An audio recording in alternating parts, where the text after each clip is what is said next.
Hello అండి. ఈరోజు మనం సింపుల్ చికెన్ ఫ్రై ఎలా చేయాలో చూద్దాము. దీనికోసం నేను 1 కేజీ చికెన్ తీసుకున్నాను. ఇది మనకి యూజువల్‌గా అయితే మనం ముందుగా మ్యారినేట్ చేసి పెట్టుకుంటాము. ఉప్పు, కారం ఇవన్నీ వేసుకొని. బట్ మేము అప్పటికప్పుడు తెచ్చుకున్నాం కాబట్టి అంత మ్యారినేట్ చేసేంత టైం లేదు.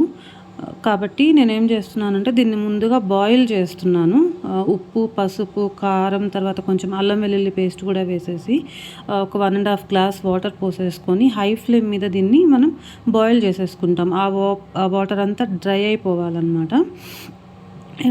మనం దీన్ని సిమ్‌లో పెట్టి ఏమి బాయిల్ చేయకూడదు. ఎందుకంటే ఓవర్ కుక్ అయిపోయి ఇది మనకి చూయిగా అయిపోతది చికెన్ పీస్ అనేది. కాబట్టి హై ఫ్లేమ్ మీదే మనం దీన్ని ఉడికించుకోవాలి. నార్మల్‌గా అయితే మీకు టైం ఉంటే తెచ్చుకొని ఒక 4 అవర్స్ ముందే ఇదంతా మనం మ్యారినేట్ చేసి పెట్టేసి బయటైనా పెట్టుకోవచ్చు. లేదంటే ఫ్రిడ్జ్‌లో పెట్టారంటే కూడా నీట్‌గా మొత్తం ఉప్పు, కారం అనేది ముక్కకి పట్టుకుంటుంది. లేదంటే ఓవర్ నైట్ కూడా మనం దీన్ని మ్యారినేట్ చేసుకోవచ్చు. మనకి ఉప్పు, కారాలు బాగా పట్టాలి అట్లా అనుకుంటే. ఇంకా ఏంటంటే మనం గాని ఫ్రిడ్జ్‌లో పెట్టామంటే మ్యారినేట్ చేసి చికెన్ కూడా చాలా టెండర్‌గా అవుతుందనమాట. అంటే మనకి గట్టిగా కాకుండా ముక్క చాలా టెండర్‌గా ఉంటది. సో, అది మీరు ప్లాన్ చేసుకోండి. సో, చూస్తున్నారు కదా నాకు ఇక్కడ బాగా బాయిల్ అవుతుంది.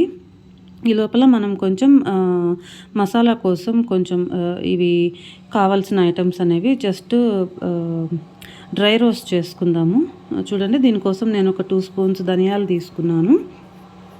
ఇవి మనకి జస్ట్ ఒక 1-2 సెకండ్స్ ఫ్రై అవుతాయి. ఈ లోపల ఒక ఇంచు దాల్చిన చెక్క, తర్వాత 2-3 బిర్యానీ ఆకులు, తర్వాత యాలుకలు, లవంగాలు, అంతేనండి. ఇంక అంతకంటే ఎక్కువ ఏమీ వేయక్కర్లేదు దీంట్లో. చూడండి మనకి ఆ బిర్యానీ ఆకు వేయడం వల్ల ఫ్లేవర్ అనేది చాలా బాగొస్తది. మీరు ఒక్కసారి ట్రై చేసి చూడండి, మీకు తెలుస్తది. చూడండి దీన్ని మనం ఇలా డ్రై రోస్ట్ చేసుకుంటున్నాము. జస్ట్ ఎక్కువ టైం ఏం పట్టదండి. ఒక 2-3 మినిట్స్ అంతే. మనకి చూడండి చికెన్ కూడా బాగా ఉడికిపోతుంది. హై ఫ్లేమ్ మీద పెట్టాము కదా! సో, ఇలా బాగా బాయిల్ అవుతుందనమాట.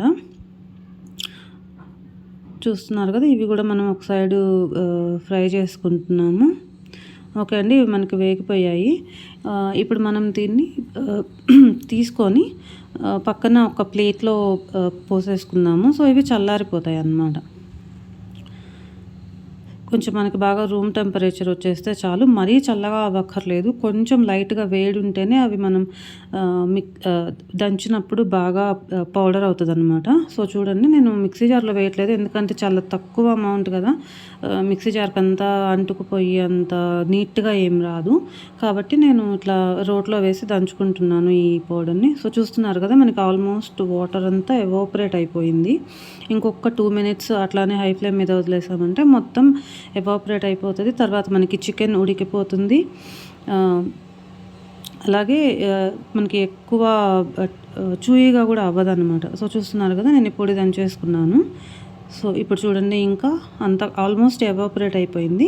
మనం ఈ స్టేజ్‌లో ఆఫ్ చేసేసుకోవచ్చు దీన్ని. ఎందుకంటే మనం దీన్ని మళ్ళీ జస్ట్ ఫ్రై చేసుకుంటాం కాబట్టి ఆ వాటర్ అంతా ఎలాగో ఎవాపరేట్ అయిపోతది. అదేంటంటే మనకి ఉప్పు, కారమే కదా! ముక్కకి బాగా కోట్ అయిపోతదనమాట మనం దీన్ని ఫ్రై చేసినప్పుడు. కాబట్టి ఈ టైంలో మనం స్టవ్ ఆఫ్ చేసేసుకోవచ్చు.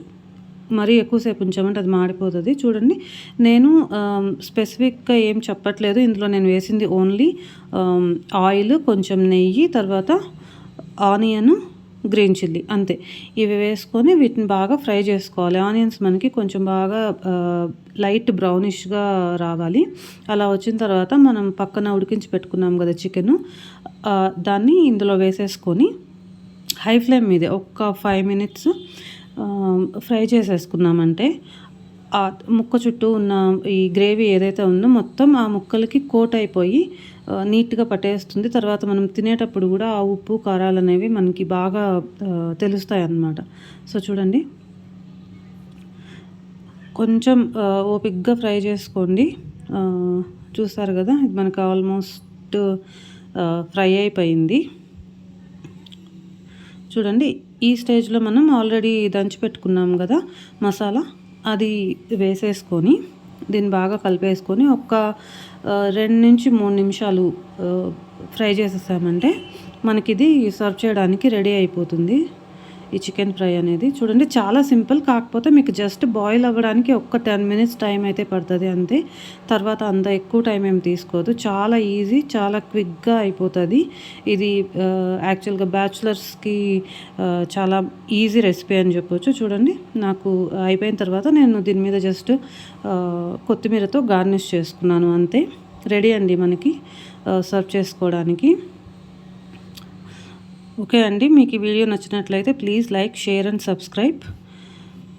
అలాగే ఇంకా ఏదైనా రెసిపీ మీరు చూడాలనుకుంటే please comment in the comment box. నేను డెఫినెట్గా ట్రై చేస్తాను పోస్ట్ చేయడానికి. ఓకే అండి, thanks for your support. Thanks for watching.